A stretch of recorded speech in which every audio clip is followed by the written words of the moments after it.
Mais la franchise, c'est un autre business.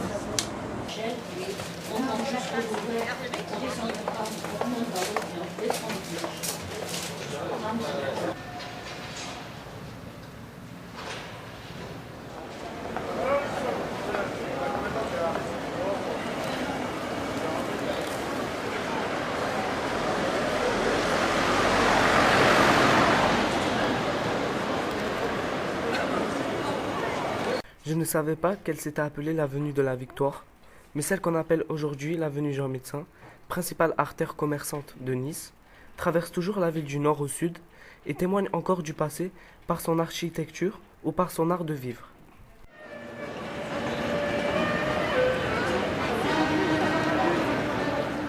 On peut se demander si le tramway, qui semble avoir emmené en douceur cette avenue commerçante du passé vers le présent, a contribué à sa perte d'authenticité. Vous avez souffert quand il y avait les travaux? Oui, bien sûr. Ah oui, c'est évident, hein. On avait une barrière à mettre là. Et pendant ces travaux-là, vous avez fait quelques ventes ou... Non, bien sûr que j'ai fait des ventes, mais j'ai laissé mon mais- chiffre, de 30% à peu près, 30-40%.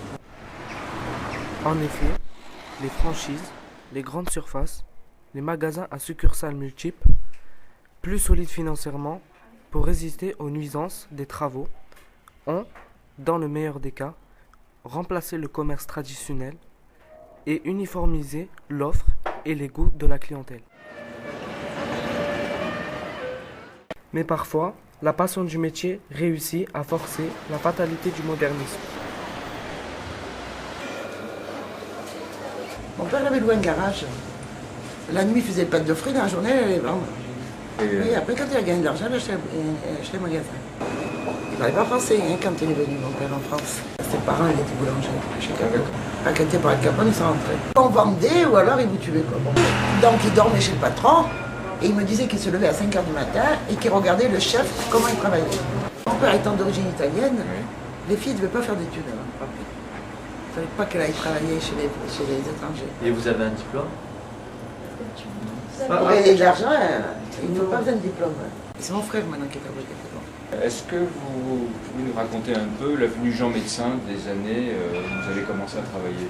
C'est-à-dire qu'il y avait moins de grandes surfaces. C'était la rue principale. Donc, dans la zone piétonne, c'était la rue de France, personne n'y allait. Parce qu'il y avait les prostituées, je ne peux pas vous rappeler. Et tout le monde n'allait que sur l'avenue Jean Médecin. Il y avait tous les grands magasins. Quelle est votre clientèle? Clientèle essentiellement de personnes âgées, de touristes. Il n'y a que les jeunes qui ont acheté de la maison. Non, parce qu'ils ont fait depuis 20 ans une campagne à la télé et dans la presse que le sucre était mauvais pour la santé. Sauf que les gens achètent moins de sucre. Mon père, il a beaucoup travaillé après la guerre parce que les gens avaient besoin de sucre.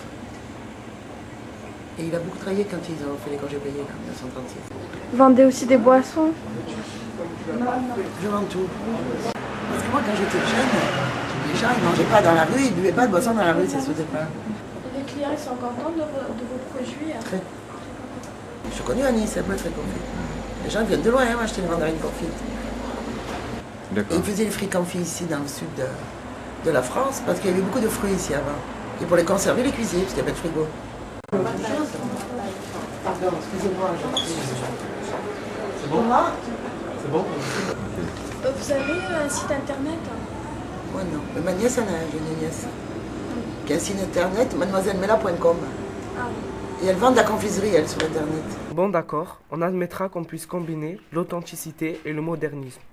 Et même si c'est vrai qu'un écran ne remplacera jamais le lèche-vitrine, moi de toute façon, je préfère les Haribo. C'est spécial, hein? C'est du brown sugar. Ah oui, du brown sugar? Oui. Tu traduis, s'il te plaît. I check the mic to run it. Represent for hip hop.